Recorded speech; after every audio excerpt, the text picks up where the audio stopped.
পরম করুণাময় ও পরম দয়ালু আল্লাহর নামে। হে যারা ঈমান এনেছ, তোমরা আল্লাহকে ভয় করো আর সন্ধান করো উপলক্ষ তাহাদের দিকে, আর জেহাদ করো তাঁর পথে, যেন তোমরা হও সুফল প্রাপ্ত। নিশ্চয় যারা কুফরি করে, তাদের কাছে যদি পৃথিবীর সমুদয় সম্পদ আর তৎসহ তদনুরূপ আরও সম্পদও থাকে, আর এসব যদি সে কিয়ামত দিনের শাস্তির বিনিময় রূপে দিতে চায়, তবুও তা কবুল করা হবে না তাদের কাছ থেকে। তাদের জন্য আছে যন্ত্রণাদায়ক শাস্তি। তারা চাইবে বের হয়ে আসতে দোজখ থেকে, কিন্তু তাহারা বের হতে পারবে না তথা থেকে, আর তাদের জন্য আছে শাস্তি চিরস্থায়ী। চোর এবং চোর নিয়ে কিছু অর্জন করলে শাস্তিস্বরূপ তাদের হাত কেটে দাও। এ হলো দণ্ড আল্লাহর পক্ষ থেকে, আর আল্লাহ পরাক্রান্ত বিজ্ঞানময়। কিন্তু যে স্বীয় জুলুমের পর তওবা করে ও হয় সংশোধিত, পরে অবশ্যই আল্লাহ তার তওবা কবুল করেন। নিশ্চয় আল্লাহ ক্ষমাশীল, করুণাময়। তুমি কি জানো না যে আল্লাহরই জন্য আধিপত্য নভমণ্ডল ও ভূমণ্ডলের? তিনি শাস্তি দান করেন যাকে ইচ্ছে তাকে, আর ক্ষমাও করেন তিনি যাকে ইচ্ছে তাকেই। আর আল্লাহ সর্ববিষয়োপরি শক্তিমান। হে রাসূল, যারা নিজেদের মুখ দিয়ে বলে আমরা ঈমান এনেছি, অথচ অন্তর তাদের ঈমান আনেনি, আর যারা ইহুদি হয়েছে তাদের মধ্যে যারা তৎপর কুফরিতে, তারা যেন তোমাকে দুঃখিত না করে। তারা অসত্যের শ্রোতা, আর শ্রবণ করায় অসত্য অন্য কওমকেও, যারা আসেনি তোমার কাছে। তারা যথাস্থান থেকে করে আল্লাহর কালামের রদ বদল, আর বলে, যদি তোমরা ইহা প্রদত্ত হও তবে গ্রহণ করবে, আর যদি তোমরা তা না হও তবে বিরত থাকো। আর আল্লাহ যাকে তার ফিতনায় ফেলতে চান, তার লাগি তুমি আল্লাহ থেকে করিতে পারবে না কিছুই। এরাই এমন লোক যাদেরে আল্লাহ চান না পবিত্র করতে। ইহলোকে এদেরই জন্য আছে লাঞ্ছনা, আর পরলোকেও তাদের জন্য আছে মহা শাস্তি। তারা অসত্য শ্রবণকারী, ঘুষখোর। অতএব যদি তারা আসে তব কাছে, তবে তাদের মধ্যে মীমাংসা করো, অথবা নির্লিপ্ত হও তাদের থেকে, তবে তারা কোনো ক্ষতিই করিতে পারিবে না তোমার।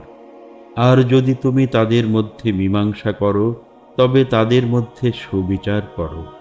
নিশ্চয় আল্লাহ ভালোবাসেন সুবিচারকারীদেরই। কি রূপে তাহারা তোমার উপরে দিবে বিচারের ভার, অথচ তাদের কাছে রয়েছে তওরাত, যাতে আছে আদেশ আল্লাহর। অনন্তর যারা ফিরে যাবে এরপর, তবে তারা কখনোই নহে কো ঈমানদার। নিশ্চয় আমি নাজিল করেছি তওরাত, যাহার মধ্যে আছে হেদায়াত ও নূর, যদ্বারা ইহুদিদের বিচার করতেন আল্লাহর উদ্দেশ্যে আত্মসমর্পণকারী নবীগণ ও ইহুদি পণ্ডিতগণ এবং বিধানাচার্যগণ। কারণ তাদেরই দায়িত্ব দেওয়া হয়েছিল আল্লাহর কেতাব সংরক্ষণের, আর তাহারাই ছিল তার সাক্ষী। অতএব মানুষকে করো না ভয়, আর আমাকেই ভয় করো, আর আমার আয়াতমালা বিক্রি করো না তুচ্ছ মূল্যে। আর আল্লাহ যা নাজিল করেছেন তদনুযায়ী যারা বিচার করে না, তারাই কাফের। আমি তাতে তাদের জন্য লিখে দিয়েছিলাম যে প্রাণের বদলে প্রাণ, আর চোখের বদলে চোখ, আর নাকের বদলে নাক, আর কানের বদলে কান, আর দাঁতের বদলে দাঁত, আর অনুরূপভাবে সব জখমের বদলেই জখম। তবে কেউ তা মাফ করে দিলে তা তাহার লাগি হইবে কাফফারা। আর আল্লাহ যা নাজিল করেছেন তদনুযায়ী যারা বিধান দেয় না, তারাই জালেম। আর তাদেরই পদাঙ্ক অনুসরণে আমি পাঠিয়েছিলাম মরিয়ম নন্দন ঈসাকে, যে ছিল তার পূর্ববর্তী তওরাতের সত্যতা প্রতিপাদক। আর আমি তাকে দিয়েছিলাম ইনজিল, যাতে ছিল হেদায়াত ও নূর। আর তা ছিল তওরাত থেকে, যা ছিল তাদের হাতে, তার সত্যতা প্রতিপাদক। আর তা ছিল হেদায়াত ও উপদেশ লাগি ধর্মভীরুদের। আর ইনজিল অনুসারীদের উচিত যে আল্লাহ তন্মধ্যে যা নাজিল করেছেন তারা বিচার করে তদনুসারে, আর আল্লাহ যা নাজিল করেছেন তদনুসারে যারা বিচার করে না তারাই ফাসেক। আর আমি তব প্রতি নাজিল করেছি গ্রন্থ সত্যসহ, যা সত্যতা প্রতিপাদক পূর্ববর্তী গ্রন্থের, আর তাতে যা আছে তার সংরক্ষক। অতএব আল্লাহ যা নাজিল করেছেন বিচার করো তদনুসারে, আর সত্যসহ যা এসেছে তোমার কাছে তদ্ব্যতীত অনুসরণ করো না তাদের খেয়াল খুশির। তোমাদের প্রত্যেকের লাগি আমি নির্ধারণ করেছি নির্দিষ্ট শরীয়ত ও নির্দিষ্ট পন্থা।